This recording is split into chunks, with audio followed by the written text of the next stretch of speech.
Aperture.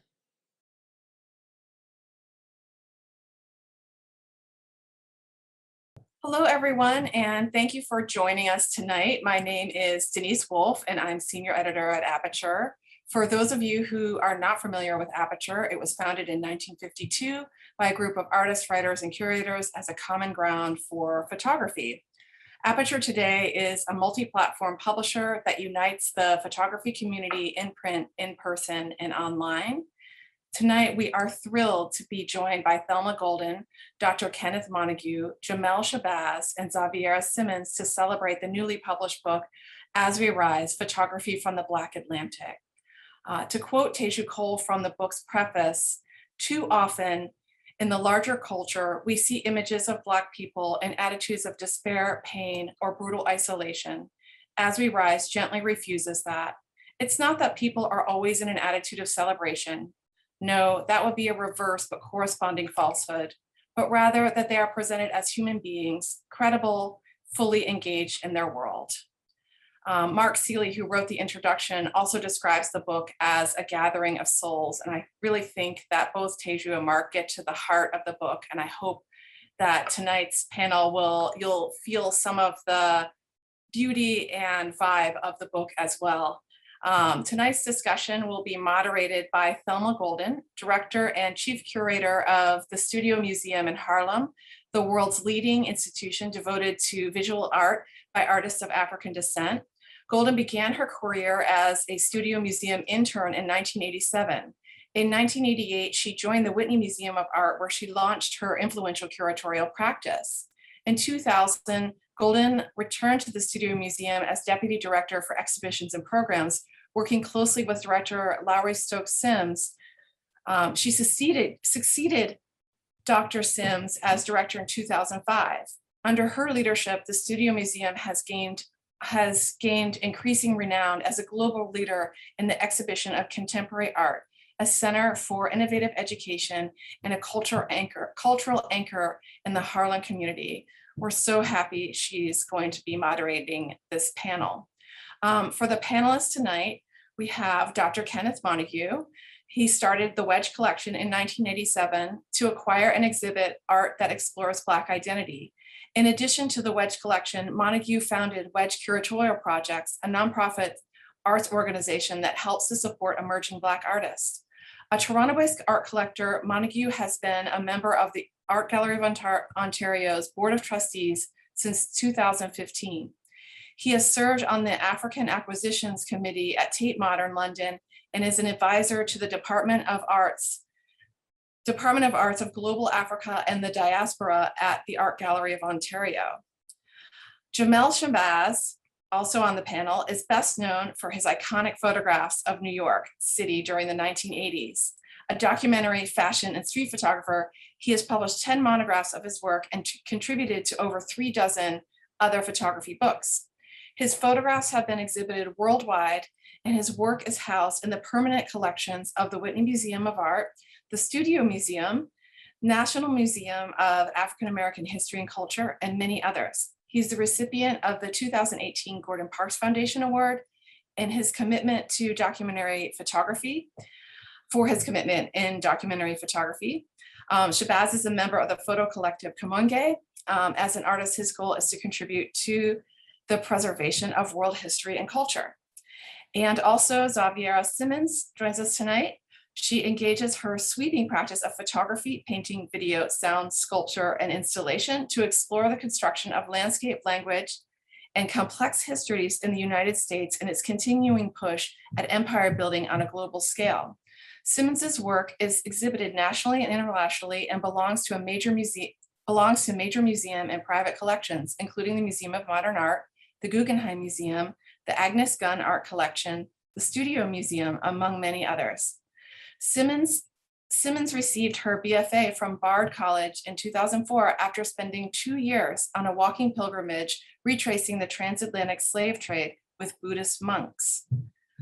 Tonight's program is supported in part by generous donations from our Board of Trustees, our members, and other individuals. Aperture's programs are made possible in part by the New York State Council on the Arts with support from New York State legislator Additional support for As We Rise was provided by Drs. Frederick and Lisa Morel, Dawit Bey, and John Ellis. Please be sure to put any questions you may have in the Q&A box at the bottom of your screen, and we'll get them towards the end of the evening. Now I'd like to hand it over to Thelma Golden. Thank you so much and enjoy.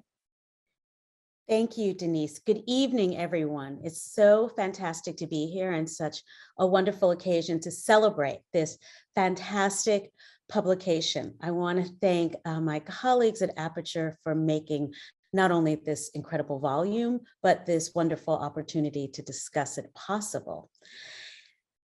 Tonight, I have the great pleasure to be here with Dr. Kenneth Montague, someone for whom I have great respect for the way in which he has been a stalwart steward of the culture. Ken, in his collecting, but more significantly in his care to an artistic community, has created such a sense of possibility for artists present and a sense of the power of claiming our past through his collecting, and it is really exemplary. So I know that Jamel and Xaviera join me in being really glad that we're going to have the chance to talk to you and with you, Kenneth, on the occasion of this book. But to start, we would love to hear from you. Thank you so much, Thelma, and wonderful to have you here. You're a busy person, so it's a thrill to have you join us, and a thrill for me to be also welcoming Jamel Shabazz, my old friend, and Xaviera Simmons, my old friend. Both of you, artists who I've grown with. You were early entries into my wedge collection, and we have maintained friendships over many years and many places we've met. So thank you, all three of you, for making the time tonight, and thank you for all our participants for joining in. So I'm going to quickly talk a little bit about my collecting life. I'm a dentist here in Toronto who collects art that has a focus on Black life, and I've been collecting for 25 years. So it's actually a wonderful thing to have work that I champion and I've loved for many years be sort of taken on now and be seen in a wider way beyond the art world. I think people are recognizing the importance, the value, the brilliance of these images, and storytelling for me is what it's all about. So, I started with a little wedge-shaped gallery in my home that was a loft that, it was a double entendre because it was about wedging artists into the mainstream. And so we showed James Van Der Zee's beautiful work from the Harlem Renaissance 1930s images in 1999 in Toronto at a show that I think really kind of taught me that I don't really want to sell photographs. It was a bit of a commercial gallery in my home. It was that I wanted to tell stories. So the collection grew in a very organic way. We bring in work with my nonprofit wedge curatorial projects, and oftentimes I would fall in love with the work when it was on display in my home and want to live with the work longer. So I'm in my dental clinic now in Toronto. I took these pictures yesterday. Work changes all the time, but in the waiting room, by chance, in the last year, we've had work by Jamel Shabazz from the Back in the Days series from the 1980s, which everyone loves when they come in for their cleaning. And in the staff room, we have this great photograph that Xaviera will tell you a little bit about, with her standing in the Colorado River, I believe. So that image, Denver, is something that takes me away from, the sort of stress of my day. So I really live with the artworks in the collection, and what you'll see in the book As We Rise is really a reflection of these works that are in my home with my wife and two little boys, and in my dental practice, and works that we lend all the time to international exhibitions. Here's the book itself. The title, As We Rise, really refers to a saying of my late father, Spurgeon Montague. He was always talking about lifting as we rise, pulling back and helping others as we do well, others in our own community, And I thought that was an interesting metaphor. And of course, the people at Aperture love that idea as the title, thinking about the artists in this collection. And then the subtitle for photography from the Black Atlantic is really around the idea that so much of the work, almost all of the work in my collection is artistic practices that are peripheral to the Atlantic. The UK, the African continent itself, South America, the Caribbean, United States and Canada. So it really is around that region. And I feel like that was a sort of a starting point in talking with Aperture about the book, that we were going to announce that it's really a reflection of the collector himself and the places where not only I've been, but where I'm from. The book is looking at the beauty of Black life through the lens of community, identity, and power. And in the community section, you'll find work by one of my beloved African Canadian photographers, Dawit, Petros, and that work that he does is, talking about family. And I think tonight we'll talk a little bit about the many ways of thinking about community. If we can move on. Yeah, that's an image on the left and on the right by Seydou Keita, who, really captured the vibe, the mood of a continent in change. So this is the moment of African independence. It's the mid-50s, and the French Sudan is becoming Mali by 1960.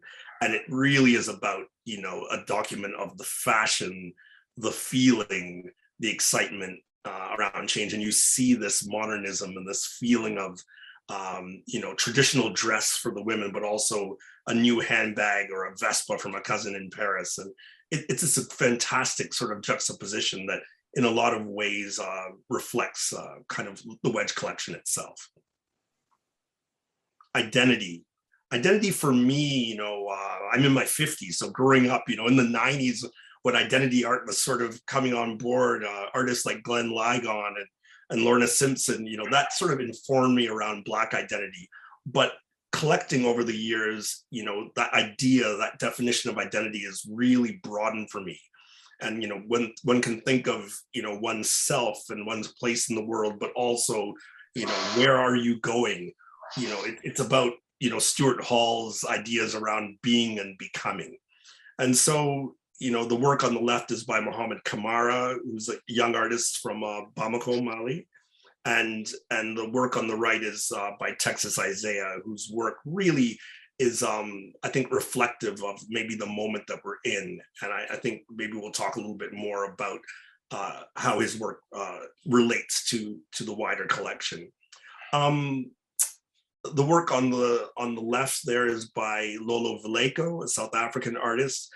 Remembering that, if this work is from the early 2000s, this is before Instagram, before people were talking about street fashion in a sense of everyone capturing it with their cell phones. And she was just going around taking pictures of her own community, her own kind of subculture on the streets of Johannesburg. And so it becomes a very important image, an important sort of storytelling tool for her moment. It was, when I showed this work in Canada, it was, people are like, everything's the same. It could be Toronto, it could be New York, it is Johannesburg. So this sameness and difference is a very major trope in the Wedge collection, thinking about same, different. On the right is some work from Ariel Bob Willis. And, she's thinking a lot about mental states. And, there's a performative aspect to even her fashion work. She's one of the artists that is, considered by Antoine Sargent as part of this young, new Black vanguard. And so it's just to show that the work in the collection has evolved. There's work from early in the 20th century, and there's work that's, from new photographers that are having new expressions around identity. And finally, the section Power, for me, is, beyond Black power. I grew up in Windsor across from Detroit, Michigan, with, 1960s civil rights as I was a child, moving into like Black power movements of the 70s. And, today we talk about Black Lives Matter, but there's a line that goes through it around Black power. And it's a very interesting way of thinking about it when we arrange these images with Aperture. Here's Mickalene Thomas kind of reclaiming this, the idea of the odalisque and this image that we see in Western art so much. She's controlling the way she wants to be seen. She's controlling the aspects of the photograph. It's a power move, and I love this idea of the performative aspect, this putting on the wig, and there's a familiarity about the environment, but also it's a new way of thinking about a self-portrait. Work on the left by Canadian artists Kamal Purbai and Camille Turner. Camille, they're thinking a lot about the legacy of slavery. This is actually, the text refers to what the model, the subject, is wearing. And it's really a contemporary way of showing a wanted ad from a slave wanted ad, runaway slave ad in Canada. So it's telling people, seeing the book, that yes, we had slavery in Canada, same way. And yes, we're going to take this and reclaim this image. And, he's actually in a restaurant in downtown Toronto. It's very important for me to show images of my beloved Black Canadian artists in this book. On the right, a powerful and iconic work from Renee Cox. Was in New York last month and saw this blown up on Wall Street, a huge image of it.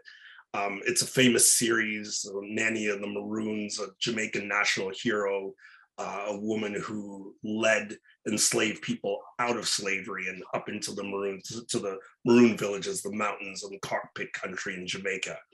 My parents are both from Jamaica and came to Canada, and so many stories from the Caribbean really resonate for me.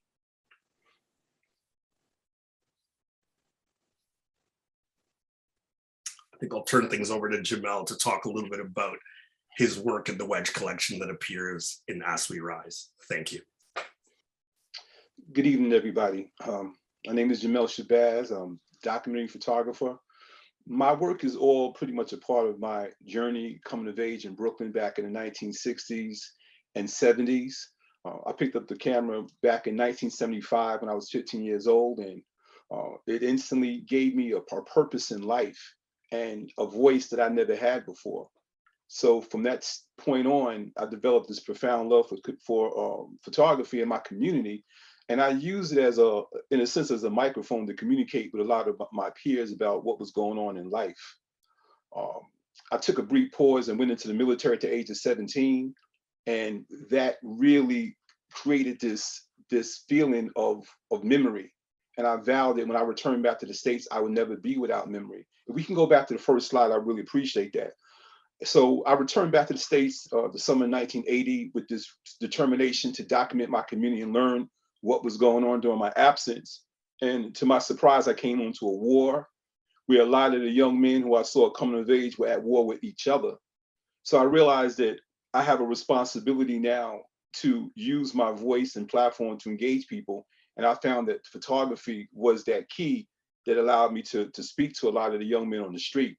This brother right here, Carol, was a neighbor of mine. He actually lived around the corner, and he's one of the very first people I met when I came home from the Army. Carol was a dapper guy. He's very dapper. He was a few years younger than me, but he's very intelligent. And we would have conversations quite often about what was going on in the community and what I had missed. Unbeknownst to me, I had friends that had conflict with him early on. And it was major conflict where they wanted to take each other's lives. And it really bothered me because I knew all these young men, and they all had beautiful spirits, but they were at war with each other. So I used to speak to Carol about that.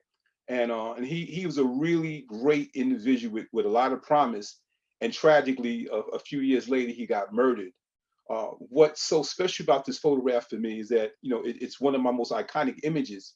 And just this year, I connected with his son, Carol, and I was able to give him this photograph of his beloved father and tell him more about who his father was from my experience with him. Yeah, I photographed him early on when I first came home in the early 80s. And he really represents what my work is about, because I came home and a lot of young men were dying at the hands of other young men. And I knew both the victims and I knew the killers. So my work was really about trying to ease the pain using this global language of photography. And it was very effective, you know, because I let these young men know that I saw them, that I recognized their greatness. And then I used that moment of photographing them to just talk about what was going on and the need for unity. So that's why the majority of my work is just centered on young people. This photograph represents the next generation coming up, the little brothers. And when I saw these young guys in the East Flatbush section of Brooklyn, I saw greatness and potential, but I saw they were straying off the path. So I snatched them up and I engaged them in conversation about goals and objectives and just being careful of the streets. And I took them against this wall, created this pose, and I wanted to let them know that I saw them being special. And again, my work is just all about trying to connect with young people using this language of photography. The Brooklyn community and Harlem were two of the areas in which I focused greatly on back in the 1980s. This photograph here was taken in Harlem, 126th Street, where I would go quite often. And the same conversations I had in Brooklyn, I was having in Harlem. Harlem to me was very special because I was inspired by the work of James Van Der Zee. And I admired both his studio work, but his work on the streets using the fronts, the brownstones, the steps as a backdrop. So I kind of like incorporated that in my process, because unlike Harlem, Brooklyn didn't really have those type of steps, you know, only in Bed-Stuy. But I found in Harlem, I was able to create something really special in the spirit of James Van Der Zee. So my work is all, again, about young people and having conversations with them, letting them know that I recognize them.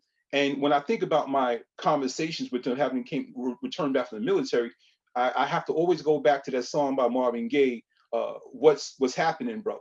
I just came back and I wanted to get a feel of what was going on, you know, and because a number of my friends had been shot earlier, and I came home to this war and I needed to get a sense of what was happening. And what was going on in real time for me was two epidemics. It was the AIDS epidemic and the crack epidemic. And it was taking out a lot of young people. So I felt the need to be proactive and almost like use my photography as a form of ministry to go out in the streets and engage people about what was going on, about my personal experiences being in the military and my concern about them and the need to have unity and end the violence and love one another and be mindful of the drugs and the epidemics that we are faced with. So that has been a cornerstone of my work from the 1980s to this very day. I continue to photograph young people and use my voice to engage them about the importance of love. And at the same time, I mentor a lot of young people in the field of photography. I've been very fortunate to work with the Expanding the Walls Project in the Student Museum in Harlem, the young curators in the Schaumburg, and I work with a number of youth in the International Center of Photography. So I'm very, very amazed now that in this day and time that so many young people are gravitating towards the craft of photography. Thank you.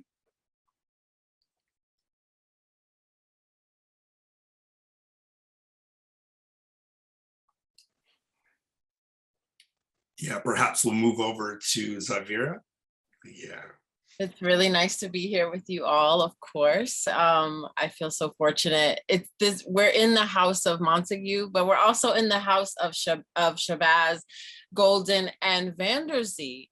And I want to say that because, you know, my first experience really handling negatives was I was an intern at Howard Greenberg Gallery in New York City in Soho, and the first project was to give me some of the negatives of James Van Der Zee. So I feel really like I always think about his practice in my own work also and really relate to it. And of course, Jamel's work is, you know, it's legendary. We all like have grown through it. And so I'm very thankful for your work, Jamel. And I'm really, you know, I hope we can move forward to Denver if we can, but I'll start talking about it anyway. I kind of like this juxtaposition because it really, well, when it was, you know, Jamel's work on top of mine, because you know, I grew up in New York, in Harlem and in Queens. And then I also grew up going to Maine quite frequently with my mother and, you know, experiencing the, you know, the New York, because that's where I'm from, but then also experiencing this very pastoral, like very sublime landscape. And for me, you know, my entryway into photography on a deep, deep level after I was a fashion photographer's assistant and also, intern at photography galleries really was thinking about art history, thinking about French landscape painting, the Hudson River School, thinking about the sublime, obviously thinking about all of the connotations that we kind of associate, but also thinking back to some of the first images that we usually all have grown up with when we used to have images inside of our homes that connected us, which were calendars, oftentimes with either religious iconography or landscape-based iconography. And that is something that I've kind of always remembered and thought about, thinking about what images can connect us across cultures, across landscapes, across communities. And also thinking about obviously the histories here in the United States and in North America, and thinking about the significance of the landscape, the sublime, and the water, which I feel like the water, especially in the wake of Christina Sharp's very prescient novel or writing in the wake, I feel like the water has started to expand. You know, we started to understand the significance of the water as it relates to the transatlantic slave trade in particular. And so I really wanted to so I've been thinking about the water obviously a lot more lately, but this work is from 2008. And I really wanted to make a work that both thought about kind of the triple psychology that makes up Black Americans in particular, or Black North Americans, or Black people diasporically, but especially those who were enslaved or whose ancestors were enslaved, and thinking about the indigenous First Nations heritage that is a part of our culture, thinking about the colonizing heritage that is a part of our culture, and obviously always thinking about the different diasporic African narratives that are a part of our cultures. And how do you combine those things? How do you think about all of the different threads? What brings those things together? And how do you both resist a part of the landscape because of the traumas that it kind of imbues it's holding, but then also celebrate the landscape and look at it as a source of renewal and healing, and then also thinking about it as a space that is, it's a space that is beyond kind of like any conversations beyond what it actually is. So trying to think of those things, and also trying to build characters that have leisure, that have release, that have a sense of themselves as being a part of this whole entire scheme. So these are some of the things that I've been thinking about, especially when I produced this work here. And I'll lastly say that most of my works are not titled with the landscape name particular. I like to keep that very precious, but for some reason, I really wanted to point to this specific landscape and this specific territory inside of the United States. Thank you. First, thank you to you, Ken, Jamel, and Xaviera for sharing with us, Ken, about your collection and your curatorial projects, and of course, this book, and the two of you, your work. Ken, I'd like to start with you because the volume is sectioned in three themes: community, identity, and power. And tonight we're here to talk about community. So can you talk about what this notion of community means to you as it relates to photographic practice and how it informs your collection? Yeah, thanks, Thelma. We use the term community in the Black community, I think very much around, let's say, the church, or let's say, it can be a kind of a marker for, in a nationalist way, I'm Jamaican, or I'm, from Nigeria, or, I'm British. And I love the idea of the various communities But I kind of go beyond that. When I think of community, it's a community of one. It's all the way out to what Xaviera is talking about with the planet, with nature, with the environment. Community is all of that. And I think that that's the way that over the years, in a very organic way, I moved through collecting into thinking of community in a much broader way. You know, and also, you know, in a smaller way. I mean, I think of works that are in this book, that are in my collection, that were one single subject, one image of the, you know, sometimes the artists themselves, like, let's say, Xaviera's image of herself in that beautiful dress, in fishing in that river. Well, obviously there's this idea of, you know, seeing the Black body in an unexpected place, but that's the whole thing. We need to shift our idea around community to include, you know, kind of where we are in the world, and not be always thinking of it as, you know, a sort of a traditional structured thing, you know, in church or in, you know, a kind of a club, or in a community can be so much about, you know, the way we kind of move through the world.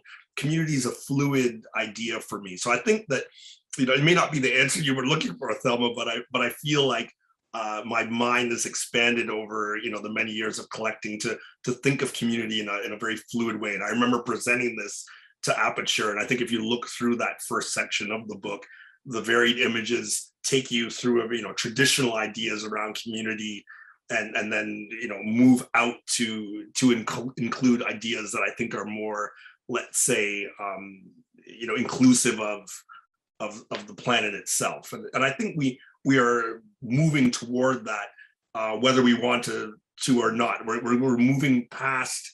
We're going through a very necessary process of thinking about where we are in the world, our past, the complicated past, and also now moving to a place where we need to be thinking about the planet, and you know, not just, you know, where we are in it, but how to save it and make sure it's there for the future generations. This all changed for me, of course, having children. You know, I'm a guy in my 50s with, you know, kids that are under 10 years old. So you have a lot of living already. And so it's been a real interesting thing for me to sort of think about their future. It changed very much the way I think about community. And now it's very inclusive of, you know, the world itself. Thank you. You know, in the preface to this section, Liz Ikiriko wrote, "In this book and collection, the term community functions as a locus of belonging for Black people the world over, in relation to our greater cultural context at this particular time when dominant systems are exposed and challenged for their oppressive machinations. Community becomes a location of safety. There is a sense of seeking in photographs of Black subjects by Black photographers, a search for visual clues that when found have the power to present the world from a familiar, loving perspective from within that community." So with those words, which I think beautifully capture and resonate with what you said, Ken, Jamel and Xaviera, I'd love for you to talk about this context of community in your practice, the works obviously that we saw and that you so beautifully spoke about, but I'd love for you all to kind of think about this through your practice as a whole. I was very fortunate to live in a very diverse community of both Flatbush and East Flatbush. It's the home to one of the largest Caribbean populations in the country. So with that, I had an opportunity to explore all these different cultures, people from Jamaica, Trinidad, Haiti, Barbados, Grenada, North Carolina, South Carolina, and so many other regions. And it made it this very interesting space because each culture, you know, brought something special to me. You know, from food I was introduced to, the music, the languages, you know, the friendships that I had, because within my circle, I had friends from Cuba, Haiti, Jamaica, Barbados, but we were all one. We were innocent children, and we didn't really look at each other as being different. The only time that we realized that there was a slight difference is when we went to each other's home And it would either be the smell of the food or the language of the parents that we heard. But for me, that enriched my experience growing up, and it helped me develop a great appreciation for different cultures and communities. And it really fostered me to go out even more and document these different diverse communities. So it became really the foundation of my practice too, coming from that particular area. Because when I first came home from the military, I pretty much photographed East Flatbush and Flatbush. And I was amazed with how each culture brought something different to the scene. Like when I look at the Caribbean culture, a lot of my friends, they bought the Clark shoes, the British Walkers, the London fog jackets. Then you had people from Panama came with the gold teeth. Every culture bought something different, and it became this like gumbo, this mix that made us very unique. So what people don't really realize in my photographs, if you look really carefully, you can see that mix. You can see somebody who's what we would call, for lack of a better word, American. And you can see someone who's Caribbean with their pose. Carol, that iconic photograph that I shared earlier, that's a traditional Caribbean style that he bought. And that was very popular coming up back in the days. So as a photographer, I sought to really document that because it just wasn't limited to one culture. I had just a vast amount of subjects and cultures to document, pretty much throughout my time in Brooklyn. And that's what made it really special coming of age during that time, mixing with different people and personalities and just being able to learn from everyone. I was a very curious child. And prior to moving to East Flatbush, I lived in the Red Hook section of Brooklyn that was predominantly African-American and Latino. So moving out to Flatbush was like a whole nother way of life for me. And it produced a lot of curiosity.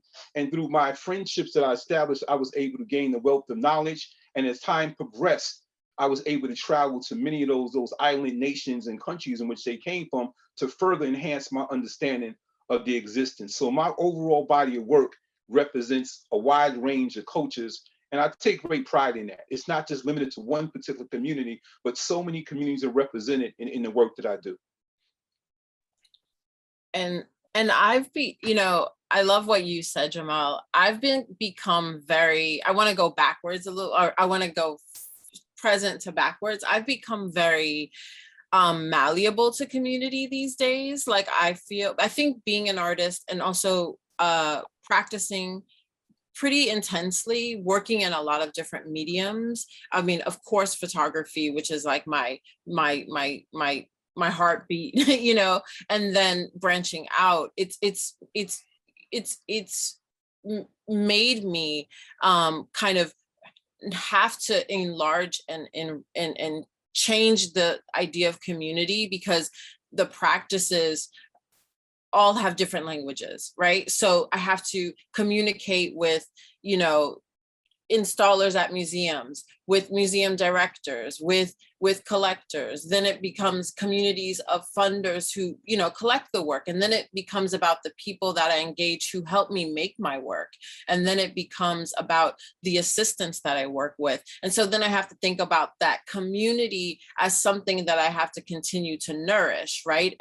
And shift within so that it's not about me as the singular artist star or whatever, however you want to call it, but it's really about the community of workers that I work within. And I think a lot about that right now. Like I think a lot about the community of artists that I'm in and both historically, but also, and then the arts workers, and then the ecology of the community that makes the mechanics of art move. And so for me right now, that's what I'm thinking of. Of course, I am deeply embedded and engaged with the Black community as it relates to Black Americans who descend from slavery, Canadian people who descend from enslavement, and then how that like kind of brings us together, all the different ways that the water, if I'll go back to thinking about Christina Sharp's work and thinking about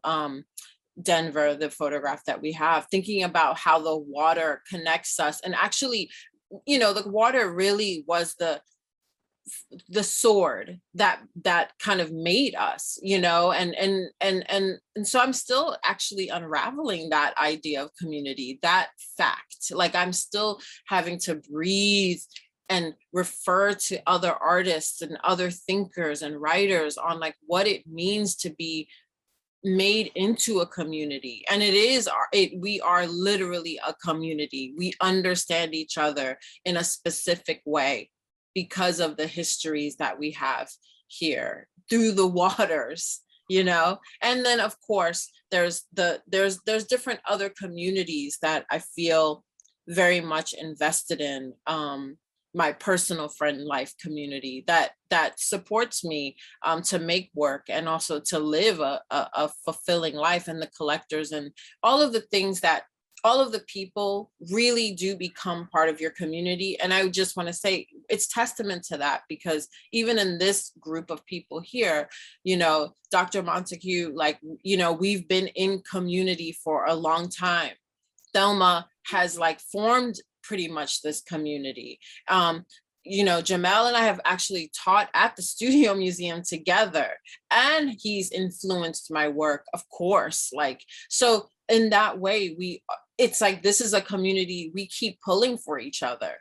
Even if we disagree, we might disagree, but we still keep pulling for each other. And I think that is when you make certain agreements, unconscious agreements to be together in community and to struggle together so that you can also find love and like comfort together. And I think that we've all done that over all these years. So that's why we have a flow like that water to be together right now so easily. Thank you, Xaviera. Thank you so much. Kenna, I'd love to come back to you, because I think that within the volume, What One Feels, and in the experience of your collection, and I feel privileged to have experienced your works in your collection, you know, many, many different contexts, there are many conversations going on. There's a conversation between generations. There's a conversation between different approaches to photographic practice. There's a conversation that's crossing many different geographic territories. There's a conversation that is very much cited within, I think, notions of a reflection of the culture as a whole. So can you talk about that as perhaps a collecting strategy, and what that has meant to your own understanding of photography through the relationships you've created among the works themselves? A very interesting question, Thelma, and a tough one, because there have been so many different ways in which the collection has sort of come together. I want to really talk about the artists. You know, for me, having the relationship, and I know I'm straying a bit from your question, but having that relationship with the artist means everything for me. Like I see the work, you know, in a magazine, on the wall in a gallery. I want to have a longer relationship with it than just seeing it there. It becomes a kind of a part of my world when you acquire the work, and they build on each other. There's again a storytelling element that is kind of inherent here. It was very clear to me from the start that there was a kind of a dearth of imagery that had, let's say, uplift to it, you know, about images, you know, in our community, and the other part that was lacking, you know, there would be so many images about oppression, but not those images that, you know, that I feel like I wanted to celebrate. And of course, you know, there's always this feeling also that someone else is telling your story. So it was really important, you know, from the start for me, although my collection is broad and has, you know, many images of Black people by non-Black people, I thought it's very important to celebrate, you know, at this moment with this book project, the idea that it's, you know, for us, by us, for us, that we are really trying to create a world of our own.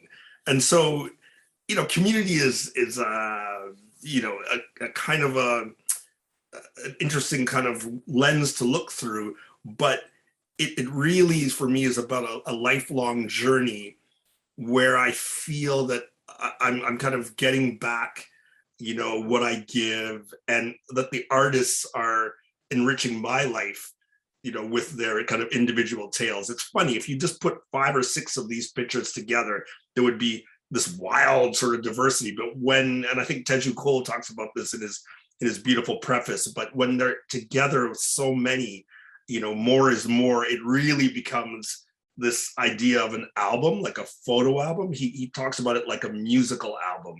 The idea of it being that I'm kind of putting out the tracks, and there are, different songs, different ideas, but that it's cohesive. It's all under a kind of a concept album. And I think that, I've gone way far from what you asked, but I wanted to kind of get that across, I think. No, it's beautiful. And it really does create, so much resonance. Xaviera, can you talk about, what your relationship specifically to photography might be? I know it's the center of your practice, but I think because, as I said, there is this kind of conversation. There is this real connection and conversation in the volume as a whole, but really represented in the photographs in the community section. I'm wondering if you could talk about some of your photographic influences and inspiration.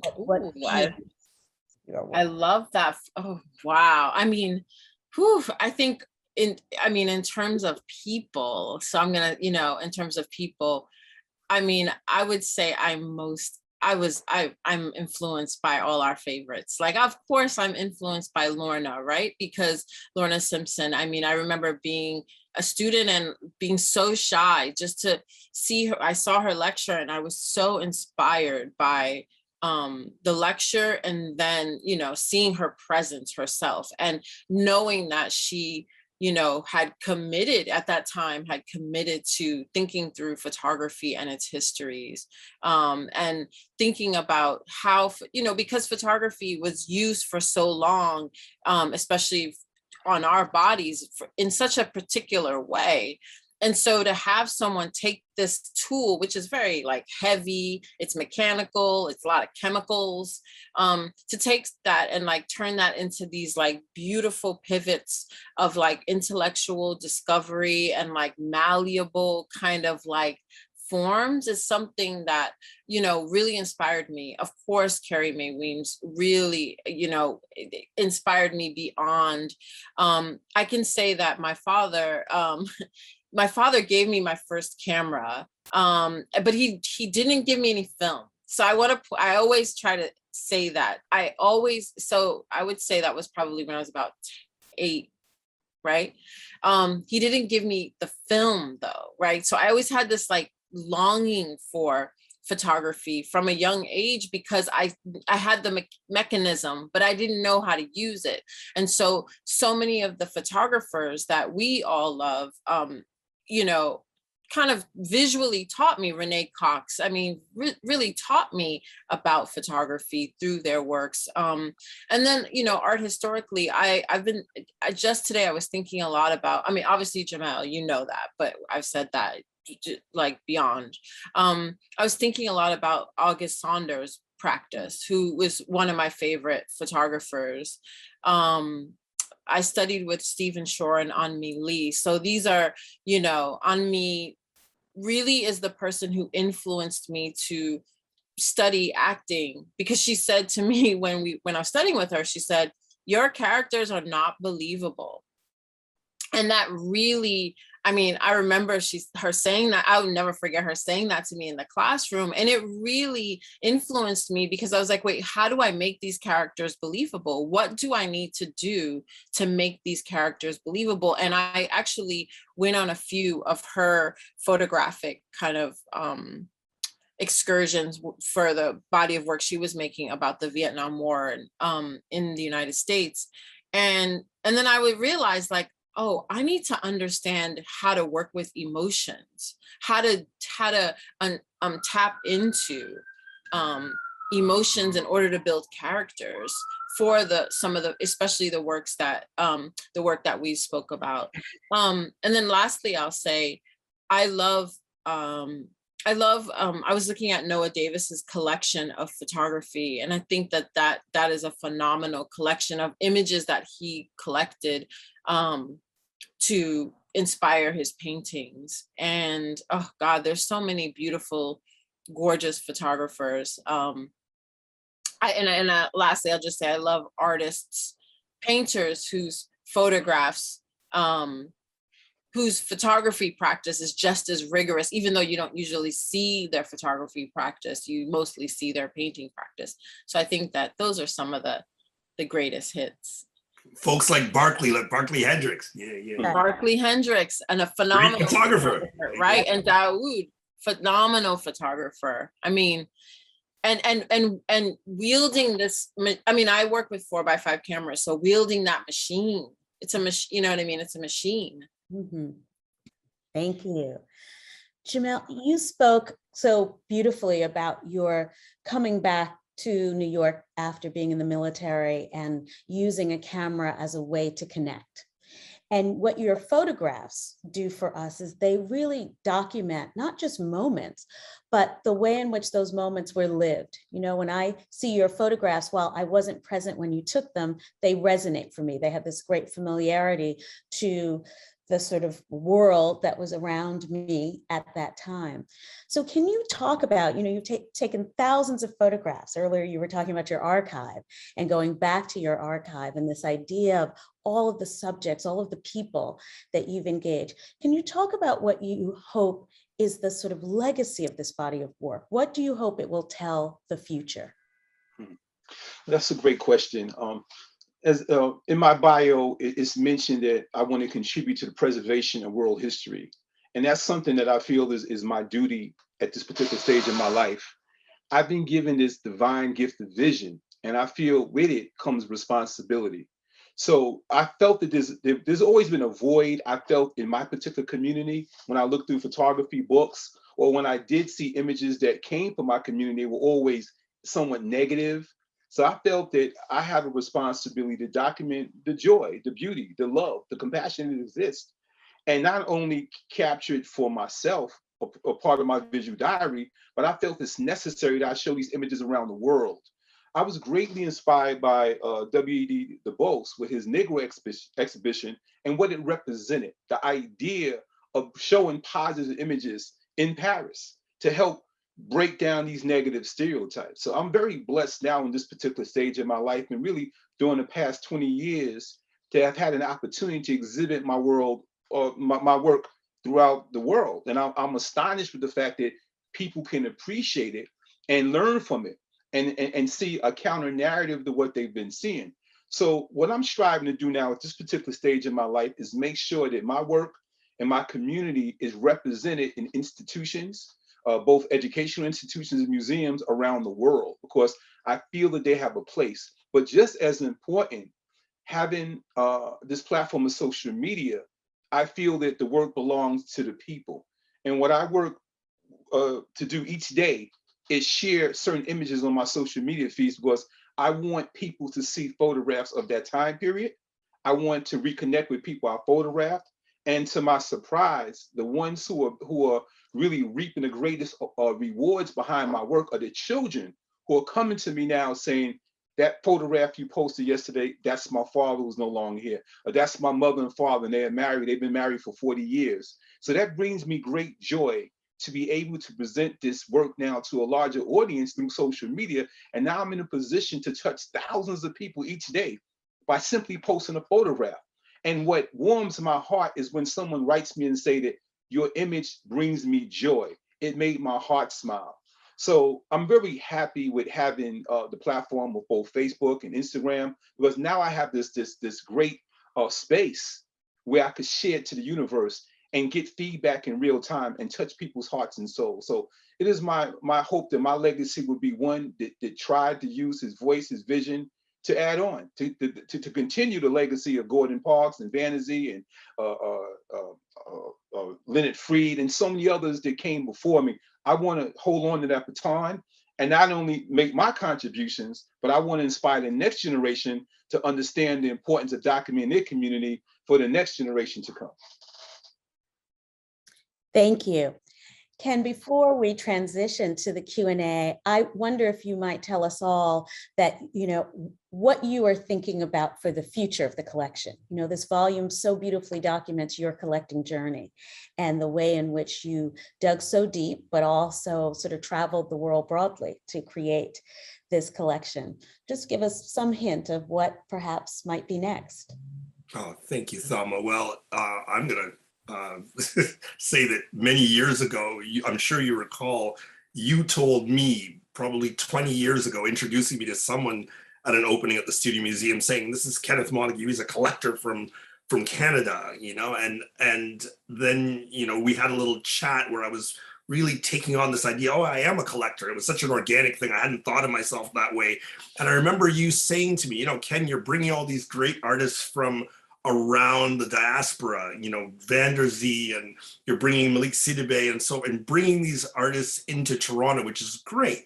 So, you're bringing the global and making it, local, but you were saying to me, and you really challenged me about this idea of, bring the local and make it global. So, you actually, I have to thank for this idea of thinking about, Black Canada and Black Canadian artists, and that we have an important story and history here that we need to get out to the world. So I consider myself an ambassador, as a collector, as a trustee at the AGO. I'm really trying to push this idea that, our stories matter, and our small but brilliant, vibrant Black community here is going to be, given a voice increasingly in the art world. So that's where I'm heading next. I think my collecting over the years has moved more and more toward artists in my own Black community in Canada. So yeah, that's I'd say more of the future of the Wedge collection. Thank you, Thelma. But we can't wait to see that. And we know it will have an impact in allowing us all to know more about those artists, but also to be able to continue to engage in this conversation that you've always had, Ken, with the world. Now it's my great pleasure to both thank Jamel and Xaviera. It's been great to be in conversation with you, and to turn it over to Denise Wolf, who will lead the Q&A. Thank you. Thank you. Thank you, Thelma. Thank you, Thelma. And actually, the discussion that you all were having dovetails really nicely into a question by David Zapparoli. Can you talk about the effects of social media on your practice? And I feel like, Jamel, you started that with being able to share globally. And I think that even like taking the local global, like social media is part of that. But would you like to say a little bit more about that? Anybody on the panel? I absolutely love it, to be honest with you. Of course, it's like giving me an opportunity to have an exhibition every day. And I put music attached to some of my images and some of the stories to help you get a better understanding of what might be going on. And it allows you to look at the photograph even more. But it's one thing to have images in an archival box or in photo albums just for me. But when I share it with a broader universe, it's like I look at my work as being frozen moments in time. And when I share them on my social media platform, these moments are now thawed out and you're able to relive them. And now people are able to see them and develop a great appreciation, or at the same time, learn about the history of that time period. If I write a story behind it, it gives it more a backstory to give you a greater understanding of what's actually going on, because my work is oftentimes misinterpreted. So by now having a platform like Instagram, I could break down what this image really represents. And at the same time, those viewing it, to have another understanding of it, because I might have my interpretation, but now the person in the photograph reaches out and explains exactly what's going on in that photograph. And I'm looking at conversations that are developing in the comment section based off that one image. So it brings me great joy to be able to use this platform to start conversations and provoke thought at the same time, while sharing an image that means so much to so many people. And I'm gaining so many incredible stories behind my work beyond what I could ever imagine. I mean, I have a beautiful photograph that I speak of often of a father with his two young sons. And I posted that image on my page early this year. And the daughter reached out to me and said that that's my father and my two younger brothers. And both of them were murdered. And one was murdered in, I believe, 2008. The other one was murdered in 2016. And she said how her father's heart is broken and he never saw the photograph before. And here I have this beautiful picture of a father with his 2 young sons. One has on a shirt, "Don't worry, be happy," and to find out years later in sharing this image on social media what actually happened to this father. I would never see him again. But now when putting it on social media, on Instagram, I'm gaining a greater understanding on what this image represents. So I find that by sharing my photographs on Instagram in particular, being I have such a wide audience, now I'm gaining more insight, more data on exactly what's going on. And that really amazes me. So, and at the same time, it's helping people heal too. Because there's certain people who are seeing photographs of themselves that they never seen before after 40 years. And now they have a visual record to share their loved ones. And that makes me feel good to have contributed to that. So it means a lot to me to be able to use this platform to share the work every day, because in a sense, it's like me doing a good deed and I'm able to bring joy in someone's life.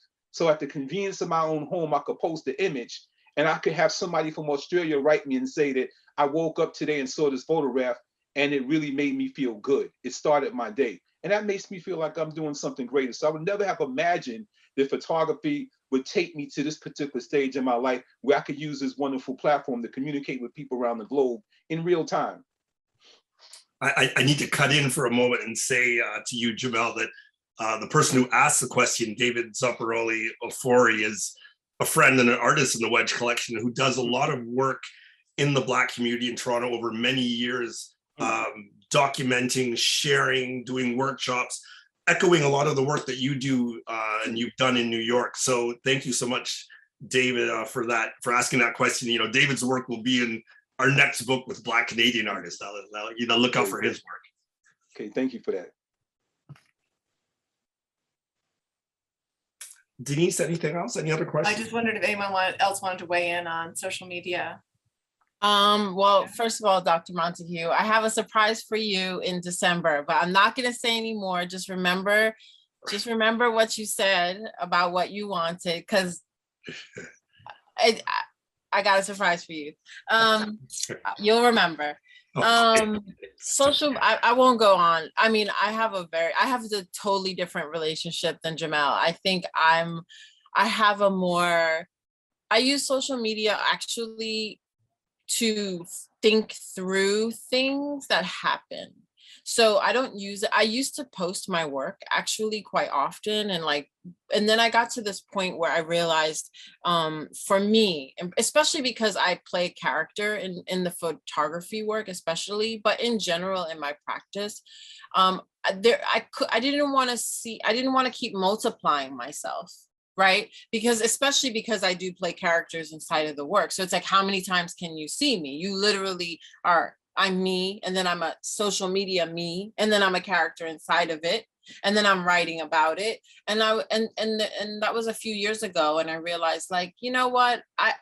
I don't want to put my work, I don't want to keep doing this. Like, I don't want to use it I don't want to use this platform to promote myself. And so I withdrew. I actually took down all of the work. And I started to really use it very conservatively, really to think through either writing or think through the events that are happening in the world, and really to kind of also, when we talk about community, think about how I can speak to my people, my friends, the people that I'm interested in talking to, or people that I'm actually frustrated with. How can I use that platform to speak in another form? So in a way, it's become, for me, social media has become a bit of a call and response. It's also become a place that I do a lot of writing, and then I withdraw it. It's become actually another practice, very similar. I mean, I know we know Cindy Sherman's practice, right? How she uses it. I actually, in a weird way, use it in a similar way, in the sense that it is another way of my expression. And sometimes lately, a show that I just had, I used some of the social media writing and commentary inside of the catalog, because it's so much of my thinking, especially when I'm thinking about like the hardest, most difficult conversations that we can have diasporically in the United States, in North America, about all of these kind of like issues that we are still, I really want us to be done with these issues and move through, that we're still trying to undo. Well, there's another question in the chat from Donna Paris that goes a little bit with what you're saying. It says, are you thinking, but this is for Kenneth, are you thinking of adding oral stories through audio recordings and or videos to the Wedge collection? Interesting question coming from Donna, who's an artist in Toronto, whose roots are from East Coast, where there's a very historically important Black community in Canada. Yeah, Donna, so great that you're here with the talk tonight. I'm sure that you're finding it very enriching too. I will say that, Donna's work is around a project called, In the Black Canada. So it really is, she's an artist that's moving things forward and collecting and creating an archive of storytelling, in the form of these short films that have various members of the Canadian Black community of all generations talking about their individual stories. So collectively becomes this important archive. And I think that, I've actually, bought one of those videos of my hometown, which is outside of Detroit, Michigan, in Canada, southernmost Canadian community of Windsor, and she was part of a project there. And I bought that work and donated it to the Art Gallery of Windsor. And I think that it's important to have art institutions take these stories. So I'm a collector, and a certain amount of people will see that work, and when I lend it, they'll see it, and they might see it in my home. But when it's in an institution, in their permanent collection, that video, in 2017, I donated this work, and it's been on nonstop playing every day in that gallery. Small regional gallery in a small town, but everyone sees this. And I think that like that kind of filmic way, like you should know as a collector that I've been collecting video work as well, and increasingly over the years, because I think there are many ways to tell a story. And I think, Xaviera can probably talk to this more, but making a video has its own challenges, but boy, is it an important way to sort of capture, what you want to say and what you're trying to convey. I mean, it's really an extension of photography in my mind. There's a important video by a Black Canadian artist, Deanna Bowen, that's in the Wedge collection, called Some of the Parts, which is just a performed oral history. It's 17 minutes of her talking about her, just looking in the camera and talking about her story from her great grandparents in the South, in the States, coming up to Western Canada, the racism, the oppression that they face, the cruelty, and becoming Black cowboys and kind of taking on a new life with its challenges in Canada, right to her going to art school. It's like, generation after generation. I think that is, we have a work of hers in As We Rise, which is a Bible, which is part of that journey when she was doing this rigorous research. But really, if there was a way to show that video in these pages, because it's so powerful, so I feel like, there will be a show that will be a kind of a reflection of the book that will be coming up next year, maybe next September, at the Art Museum of University of Toronto, and then on to the Polygon in Vancouver and onwards. And I hope that show will be inclusive of beyond photography, maybe some video work like that will kind of help to broaden out the story. So yeah, a long answer for a short question, but yeah, video, oral traditions.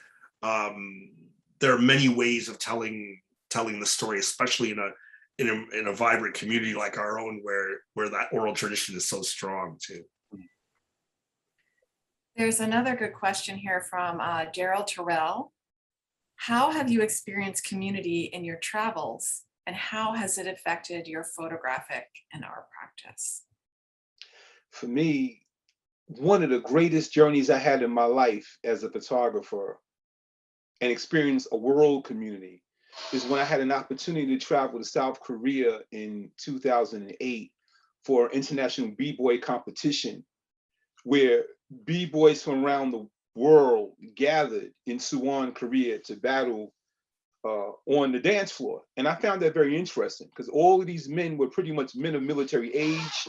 They belonged to crews. They were in great shape, but they all came in. The Korean government invited them to come to battle on the dance floor. So I'm now meeting young men, b-boys, who use the language of hip hop. A lot of them speak English, but it's the language of hip hop and the beat, the music that brought them together to battle. And these men, many of them come from countries that were once at war with each other. So now you have young men from Japan, from China, from Korea, from Germany, Belgium, France, England, not battling with weapons, but battling on the dance floor. And I thought that was incredible. And one of my most important photographs was when I had everyone in the hotel gather up for a group shot. And we came together as one. And it showed the power of hip hop and how it could bring people together, bring a world community together under one language, hip hop. And I thought that was incredible. And it allowed me that time to travel. During my time in Suwon, I traveled to different rooms and I saw a lot of young men on the street. And I was able to photograph these different crews from these different countries. And I thought that was phenomenal. That stayed with me. And that was a life lesson that told me that this is something that world leaders need to look at. You know, young people and how music has the power to influence and bring people together. And there was no fights. There were battles, but they battled on the dance floor. And that's something that was needed. So for me, visually, and just having that opportunity to travel outside this country and see something like that, because it's one thing to travel to a country where you deal with the people of that land. But now I'm in a country like Korea that's actively still at war. And now you have all of these nations coming together, living in the same hotel for 3-4 days and sharing that common love. And it was for hip hop and it was for dancing. So that was something that stayed with me. And it just gave me an opportunity to connect with people around the globe, embrace them, plant a seed within them. And those memories will stay with me forever. That sounds powerful. Xaviera, has travel impacted your practice? Yeah, I mean, I think I made a practice partially so I could travel, perhaps. You know, I mean, it's just so deeply informed. I mean, I've spent many years with a camera, a 4x5, a 35 millimeter, a Polaroid, like my iPhone now, you know, traveling, preparing characters and traveling around the world. It's been really interesting this past year. And I have really traveled like to so many parts of the world, which I feel very fortunate. I never thought that would happen, you know.